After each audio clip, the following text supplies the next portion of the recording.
188 पनवेल विधानसभा मतदारसंघात 137 मतदारांनी बजावला गृह मतदानाचा हक्क। भारत निवडणूक आयोगाने 85 वर्षांपेक्षा जास्त वय असलेल्या आणि 40% जास्त अपंगत्व प्रमाणपत्र असलेल्या नागरिकांना मतदानाचा हक्क बजावण्यासाठी घरबसल्या मतदान करण्याची सुविधा उपलब्ध करून दिली आहे। 188 पनवेल विधानसभा मतदारसंघात आज 137 मतदारांनी गृह मतदानाचा हक्क बजावलाय, अशी माहिती निवडणूक निर्णय अधिकारी पनवेल पवन चांडक यांनी दिली आहे।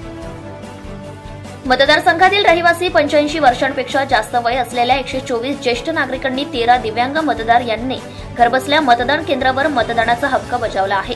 गोपनीय पद्धतीने मतदान करण्याची सुविधा पुरवण्यात येऊन संबंधित विधानसभा मतदारसंघाचे सहाय्यक निवडणूक निर्णय अधिकारी यांच्या मार्गदर्शनाखाली नियुक्त करण्यात आलेल्या क्षेत्रीय अधिकारी, मतदान अधिकारी तसेच मतदान केंद्रस्तरीय अधिकारी यांनी गृह मतदान प्रक्रियेत सहभाग घेतलाय। यावेळी ज्येष्ठ नागरिक व दिव्यांग मतदारांनी निवडणूक आयोगाचे आभार मानले। Bureau report AS Marathi news doctor Anant Kharade, मुख्य व्यवस्थापकीय संपादक। Subscribe now and press the bell icon. Never miss an update.